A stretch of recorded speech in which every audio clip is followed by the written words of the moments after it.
maa ngi tudd Daouda Diawara man maay coordonnateur du transport urbain de Dakar Dem Dikk maa ngi ànd ak sama naataangoo yi Mamadou Lamine Diémé chef du lancement il y a monsieur Léopold Ignace Diandi moom mooy chef division AIBD Express. J'ai à ma gauche monsieur Omar Ndiaye moom mooy chef de bureau pour benn programmation.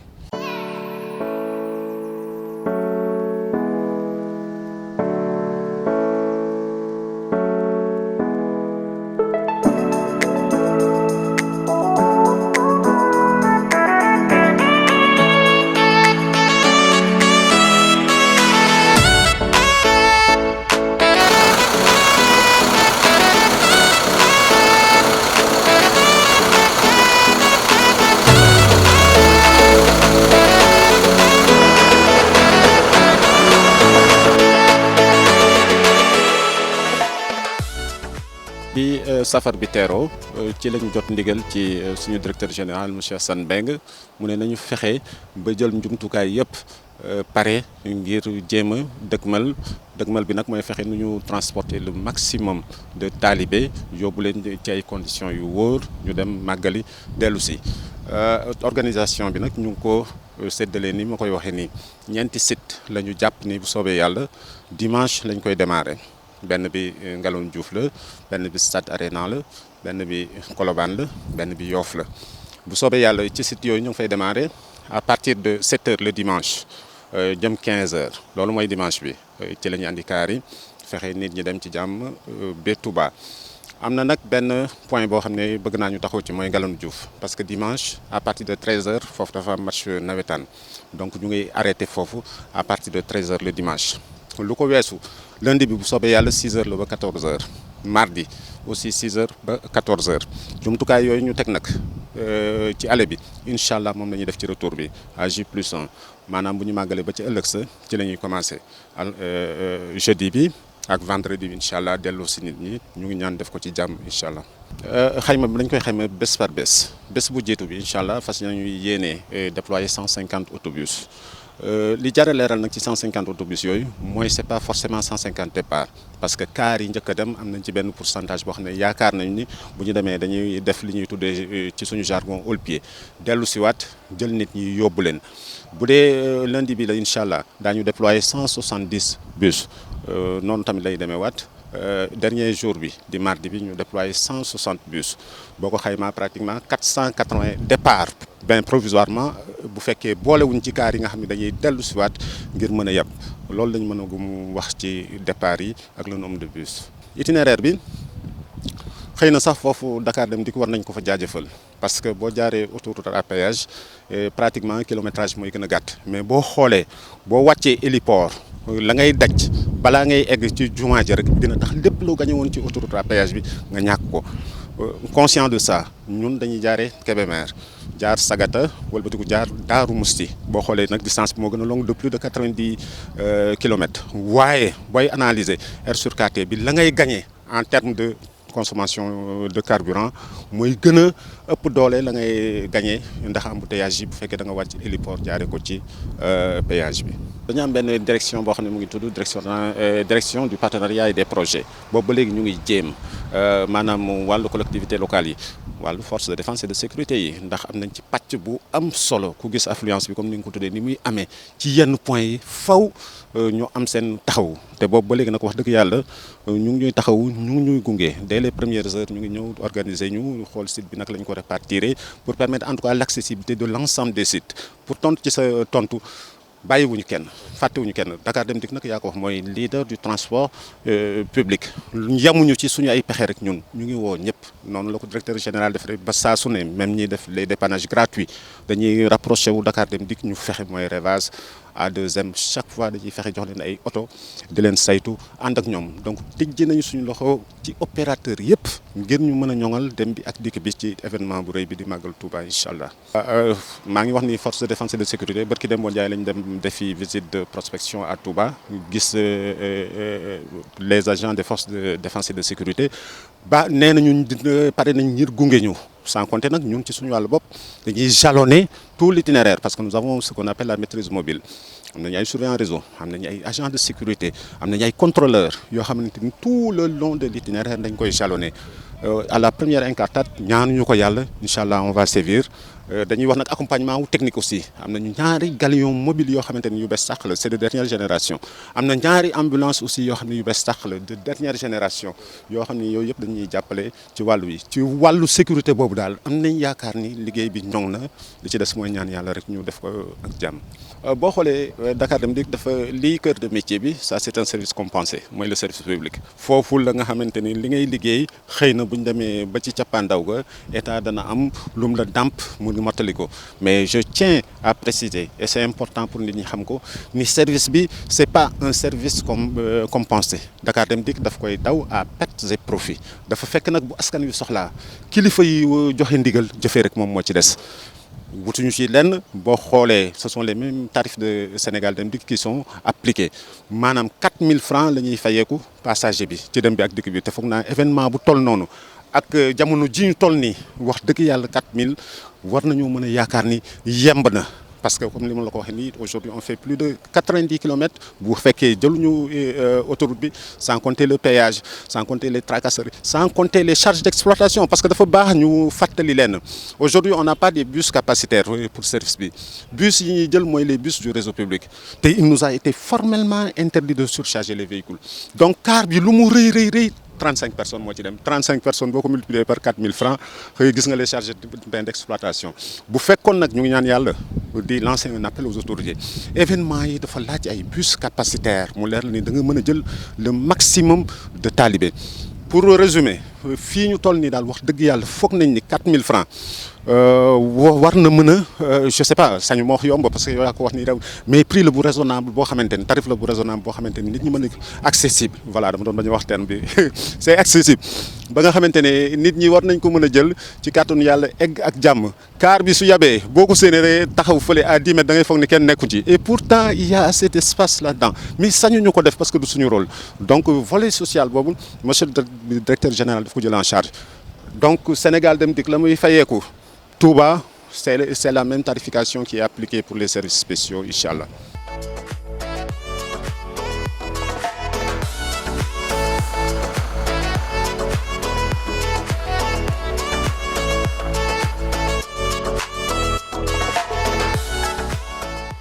njaayum ticket bi booy xool Sénégal Dem Dikk c'est son mode de fonctionnement mais bii ak affluence bi ngay am ak organisation bi mu laaj boo duggoon ci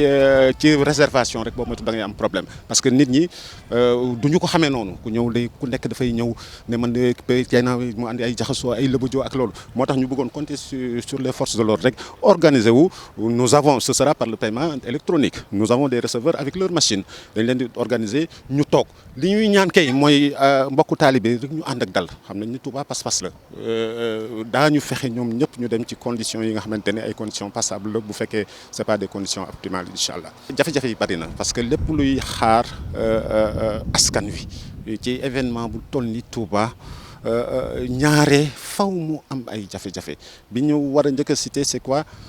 ce sont les sites. parfois qui sont difficiles d'accès lu mel ni Colobane c'est un point stratégique c'est comme une pomme dans le ventre de Dakar boo koy xool parce que point stratégique la mais difficilement accessible.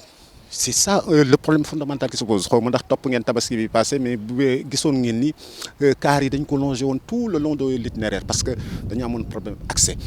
te ba noppi foofu benn l'affluence bu renouvelle toutes les 10 à 15 minutes loolu problème mu accès site boobu daal principalement problème la ci ñun loolu daal bëggoon nañu et on compte sur l'appui et l'accompagnement des forces de défense et de sécurité pour véritablement ñu xool naka lañ ñu koy organiser déjà on nous promet des barrières yoo xamante ni à J-5 maanaam tey wala suba incha allah daañu fexe installé ko informer usagers yi ne leen fii ngeen di féetee bus yi fii la ñuy féetee mu am benn corridor boo xamante ni de sécurité boo xam ne les forces de défense ñoom ñoo koy établir. loolu daal bokk na ci jafe-jafe yi gën a métti li ko weesu nag mooy affluence bi ñëpp bëgg a dem loolu moom ça pose énormément de problèmes moo tax ñu ngi woo suñu agents yi ci ñoom lañ ko jege ñu ànd ak dal ànd ak tey xam ni ñun ñoo exposé ñun ñoo xewle danañ dégg lu ne danañ gis lu ne. mais monsieur le directeur général nee na nañ ànd ak dal ak tey jël en charge les préoccupations des talibés fexe bañ dem ci jàmm ñëw ak jàmm. c'est important de le savoir au regard de la demande extrêmement abondante ci édition yi ñu doon dem dañu xam nga édition bés boo ko defee da ngay évaluer càmbar bu ngeen seetloo mësuñu def ñetti fan opération bi ñaari fan rek lañ ko doon def ñaari fan on polarisé l'ensemble des voyageurs. Maintenant boo ko xaajee éclaté ko yokk ci beneen jour mën nga am yaakaar ni di nga mën a disperser en tout cas de manière rationnelle demande boobu ba mu tax xëy na affluence bi nga doon am ci 2 jours yi boo ko répartir dina gën a wàññeeku ci 3 jours yi boobu daal bokk na ci coppite majeur yi nga xam ni jël nañ ko ba ko expérimenter cette fois-ci. Encore une fois de plus ñu ngi ñaan gaañ ñu ànd ak dal ànd ak tey pour ñu réussir cette mission là.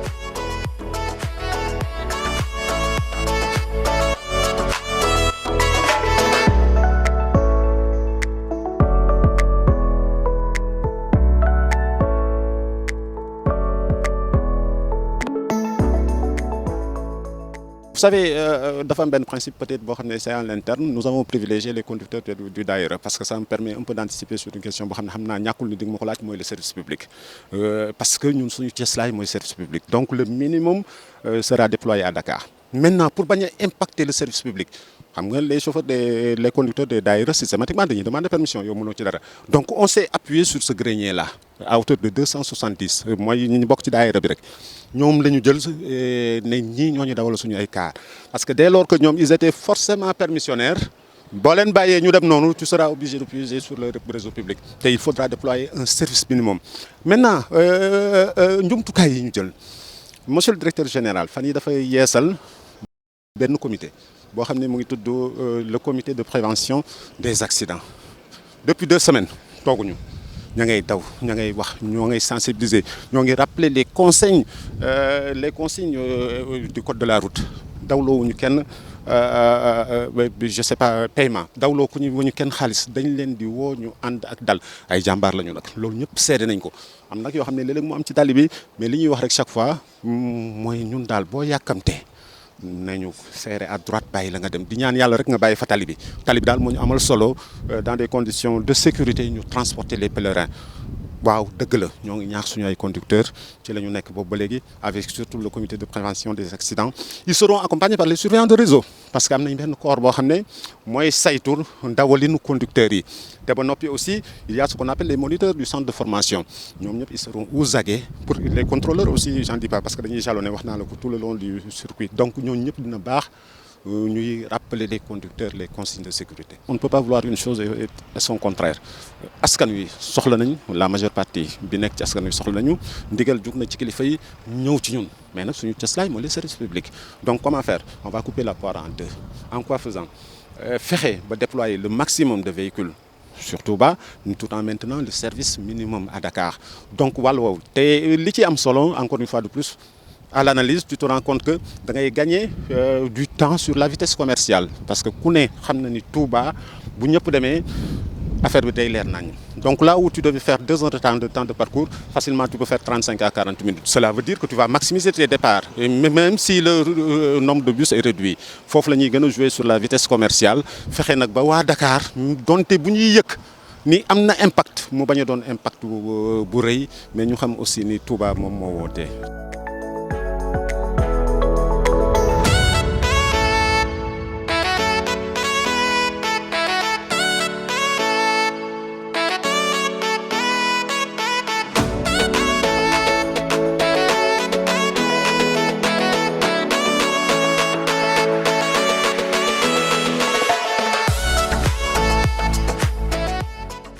di ab làmmiñu monsieur le directeur général mbay nag ci sa yow tànk lañ koy wax ñi may njëkk a waxal mooy suma collègues yi ba ci conducteurs yi ñoo ngi leen di woo ñu ànd ak dal ñoo ngi leen di woo ngir ñu gën a yaatal seen dënn léeg-léeg ñu ne tali bi xatul xol yi ñoo xat dañuy dolli rek de wax dëgg yàlla parce que ñun xam nañu agents yi ñu yor ils sont formés à la bonne école boo xoolee sax conducteur lañ leen di woowee conducteur mooy lan chauffeur bu am formation ba am këyitam bu koy won ni moom conducteur la foofu lañ toll ak ñoom ñu ànd ak dal suñu agent yi nañu yaatal suñu ñuy nekk ci site yi daañu dégg lu ne daañu gis lu ne nañu ànd ak dal di woo mbokk taalibe yi ne leen bés bi di ñaan ci barke borom bés bi nga xam ne moo woote ñu ànd ak dal ànd ak tey Dakar Dem Dikk mënul yóbbu ñëpp de mënuñu yóbbu ñëpp ku ne xam na le Touba di polarisé en termes de taalibe donc dañuy bay suñu wàll ci waar wi mbokku opérateurs yi itam nañu def aw say ànd liggéey bi ba mu mucc ayib bu ko defee le maximum d'usagers dem ci jàmm ñëw ci jàmm loolu daal la ñuy ñaan avec zéro accident nag facteur boobu moom dafa am solo lool ñoo ngi ñaan nit ñu ànd ak dal ànd ak dal egg Touba ak jàmm dellu si ak jàmm foofu daal lañ bëggoon daaneele sëñ bi ñu ngi leen di gërëm di leen sant.